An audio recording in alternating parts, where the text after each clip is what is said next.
प्रभुनम सिंह नाम का एक राजा था। उसके पास एक हंस था।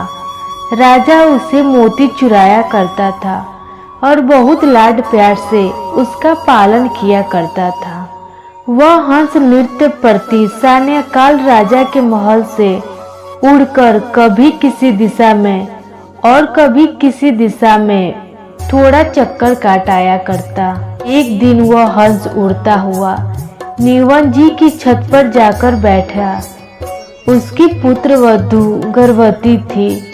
उसने सुन रखा था कि गर्भावस्था में यदि किसी स्त्री को हंस का मांस खाने को मिल जाए तो उसकी होने वाली संतान अत्यंत मेधावी, तेजस्वी और भाग्यशाली होती है। अन्यासा की छत पर हंस आया। देखकर उसके मुंह में पानी आया। उसने हंस को पकड़ लिया और रसोई घर में ले जाकर उसे पकाकर खा गई।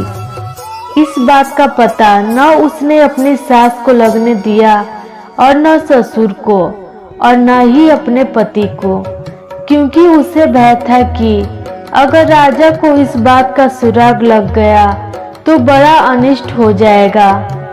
उधर जब रात होने पर हंस राजमहल में नहीं पहुंचा तो राजा रानी को बहुत चिंता हुई। उनका मन व्याकुल हो गया। चारों ओर उसकी खोज में आदमी दौड़ाए गए, लेकिन हंस कहीं नहीं मिला। राजा ने अड़ोस पड़ोस के शहरों कस्बों में भी सूचना कराई कि अगर कोई हंस का पता लगा सके तो राज्य की ओर से उसे बड़ा पुरस्कार दिया जाएगा। 10-20 दिन निकल गए, कुछ भी पता नहीं लग सका, क्योंकि वह हंस राजा और रानी दोनों को ही बहुत प्रिय था। वे उदास रहने लगे। एक दिन कूटनी राजा के पास आई और बोली कि वह हंस का पता लगा सकती है, लेकिन उसे थोड़ा समय चाहिए। राजा ने कहा, मेरे राज्य के पंडित, ज्योतिषी, हकीम, हुकाम और मेरे इतने सारे गुप्तचरों में कोई भी पता नहीं लगा सका। तुम कैसे पता लगा सकोगी? कूटनी ने कहा, मुझे अपनी योग्यता पर विश्वास है। अगर अन्नदाता का हुक्म हो तो एक बार आकाश के तारे भी तोड़कर ले आऊं। आप मुझे थोड़ा सा समय दीजिए और आवश्यक धन दे दीजिए। उसे वापस ला सकूं या नहीं, लेकिन मैं आपको विश्वास दिलाती हूँ कि उसका अता पता अवश्य लगाऊंगी। राजा ने स्वीकार कर लिया और कूटनी अपने उद्देश्य की सिद्धि के लिए चल पड़ी। सबसे पहले कूटनी ने यह पता लगाया कि शहर के धनिक घरों में कौन कौन स्त्री गर्भवती है। उसे पता था कि गर्भावस्था में किसी स्त्री को यदि हंस का मांस मिल जाए तो वो बिना खाए नहीं रहेगी। साथ ही यह भी जानती थी कि साधारण घरों की कोई स्त्री राजा का हंस पकड़ने का साहस नहीं कर सकती। खोजते खोजते उसे पता लगा कि दीवान की पुत्रवधू गर्भवती है। अतः उसके मन में संदेह हो गया कि हो सकता है राजा का हंस उड़ते उड़ते किसी दिन इनके घर की छत पर आ गया हो और गर्भावस्था में होने के कारण लोभवश यह स्त्री उसे खा गई हो। कूटनी ने सोचा कि किसी भी स्त्री के साथ निकटस्थ मैत्री करने के लिए उससे पीहर के हालचाल जानना आवश्यक है। इसलिए कूटनी उसके पीहर के गांव पहुंची।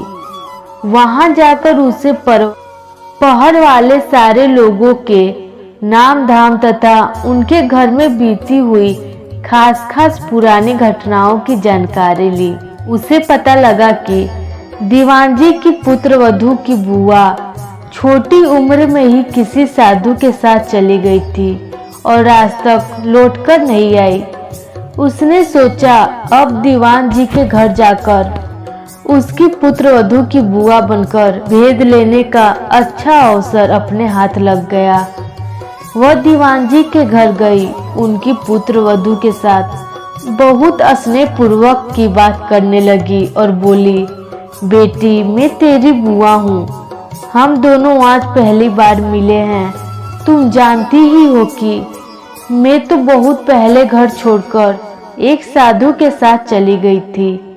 हाल ही में लौटकर घर आई और भाइयों से मिली तो उसने बताया कि तुम यहाँ ब्याही गई हो और तुम्हारे ससुर राज्य के दीवान है। यह जानकर मन में तुमसे मिलने की बहुत उत्सुकता हुई तो मैं चली आई। तुम्हें देखकर मेरे मन में बहुत ही खुशी हुई। भगवान तुम्हें सुखी रखे और तुम्हारी कोख से एक कांतिवान तेजस्वी पुत्र पैदा हो।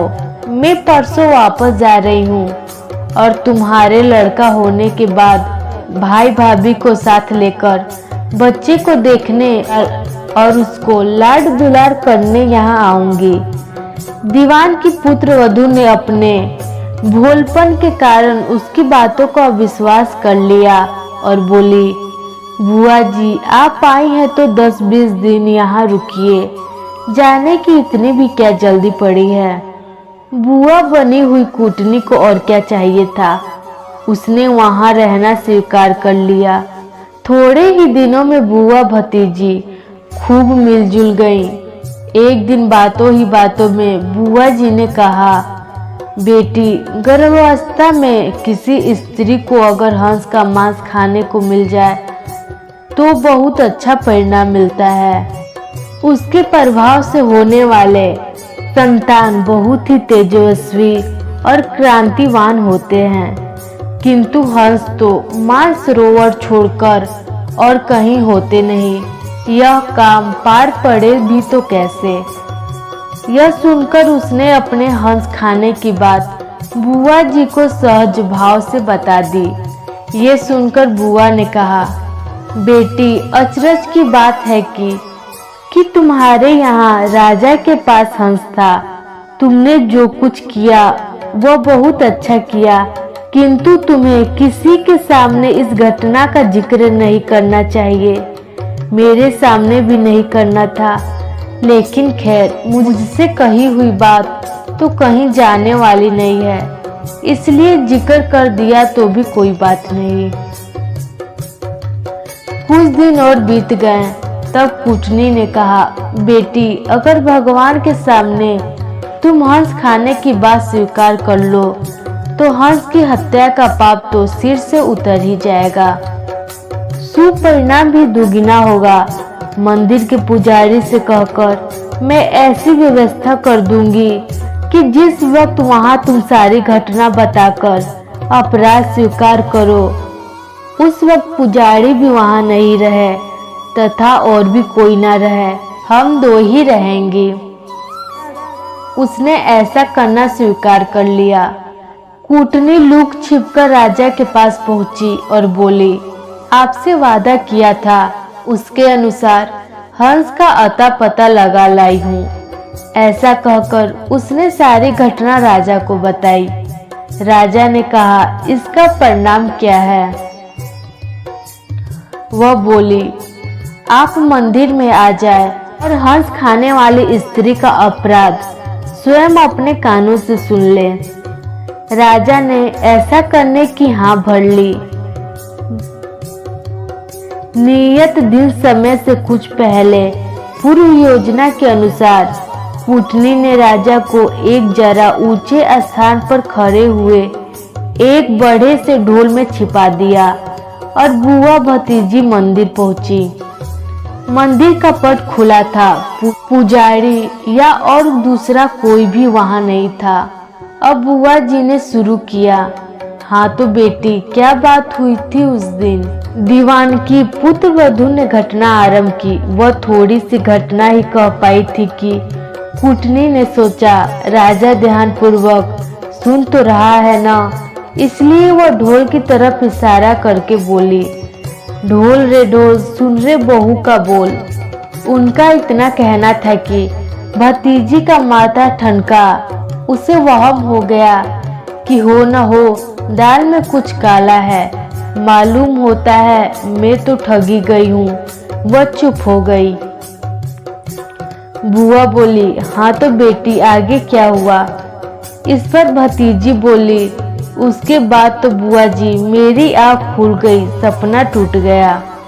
जो ही भतीजी की आँख खुली तो ही बुआ जी की आंखें भी खुली की खुली रह गई। उसके पांव तो भतीजी से भी भारी हो गए और उसके लिए उठकर खड़े होना भी मुश्किल हो गया।